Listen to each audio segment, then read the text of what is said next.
name.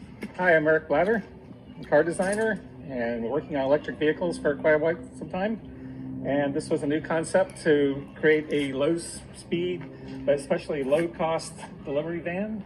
It could be a flatbed, it could be a van. But the idea was that for local communities, plant deliveries, all kinds of things like that, where you don't need high speed, this is a very cost effective way of making a high volume vehicle. So how fast does this go? By law in Portland, 35 miles an hour, same with Washington. So this is a truck. It's a delivery vehicle, utility. So you can drive this on the street? You can drive this on streets posted to 30 to 40 miles an hour, legally in Oregon. And what's the intended price? Intended price is going to be in the low 20s. Depends on the battery pack and the motor selection. And how far will it go on a charge? Depending on the battery pack. Probably Okay. want to go for it. The base would be around 100 miles. And then if you have a need for longer distances, you can get a bigger battery pack for it. What's the benefit of all the flat sides? Flat sides is going to be, there's no tooling cost in the body, and the sides and everything is all flat sheet metal. So it's, if you want to put a vinyl graphic or advertising your store, your delivery business, anything like that, would be on the side. Nice and simple and easy. It's like a rolling billboard for your business.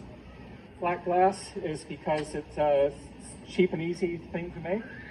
Same thing with side glass. This is a big panoramic window to it. Fenders will be floating kind of off of the body. Keeps the interior space there's no intrusion for wheel well arches. The wheels are on the outside of the body. So this stays as just a nice rectangular container. There's no interference when you want to push a box inside. So who's going to use this? Let's say a business in Portland, Oregon wants to deliver beer or something, or milk or whatever. They're going to have this cool branding vehicle? Yes, so it shows that you're obviously green and not burning gasoline, so it can be nice and quiet too, so you can bring it. And it's narrow enough that it will fit inside most double doors. So if you got a commercial building that's got double doors, the entry or something like that, it would fit inside. What about the load? It's going to carry a lot of cargo?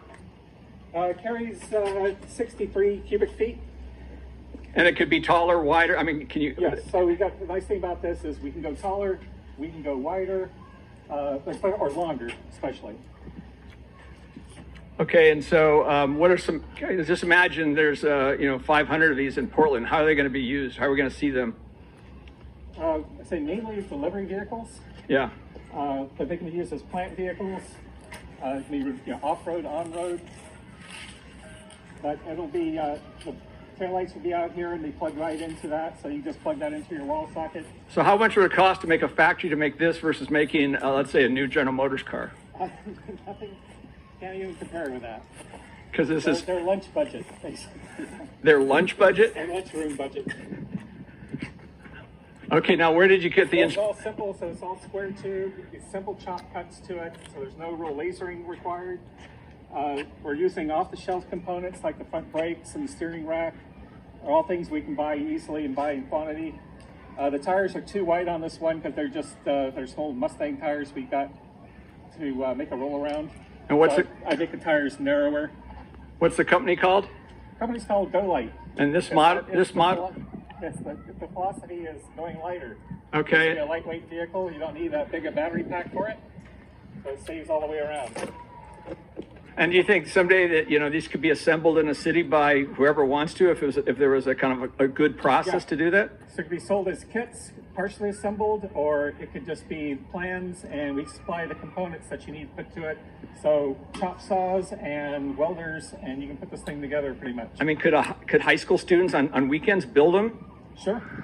Be a great little vehicle for school campuses and special events. Okay, what is your motto? Passing gas. That's right. I'm Gary Christopik. I'm an electrical engineer. I worked for the Navy for 23 years on weapons systems. I left as a systems engineer and started building electric vehicles. I had a conversion shop, and I built bicycles, motorcycles, cars, and trucks for other people. And I've been doing that since, and now I'm focused on the lighter side of things. Micro mobility, mini mobility. Yeah. Okay, so you built this prototype here, this rolling, what do we call this, a rolling chassis? I met Eric in Portland, and we were talking about lightweight vehicles, and he says, I got an idea for a van. And I said, let's build it. And it's so simple. We went back and forth online with a CAD model, and I bored a welder and a chop saw. And in a matter of a few months, I welded up the frame, and then we got a rear end for it and a front end and had it rolling. And then we got some electrical components, and it's a running vehicle as is. It's not street legal. We still need the windshield lights and mirrors and all that, but It'll be legal to go 35? 35 miles an hour. And how much money do you think is put in this direct costs so far? Just Less than $10,000 to build a functioning vehicle right now. to this point? Yeah. Okay, can you take the load bed off and show us some of the technology, the drive? What are we looking at? So the beauty of this is the simplicity of a motor connected directly to the axle. And that represents a single module of the battery pack. You could see the batteries could fill the whole space, so they could be ordered in increments of whatever battery modules, whatever range you want. But the whole axle just bolts onto it with the motor assembly on it. That's the controller. And these are all the components to get a functional vehicle right now.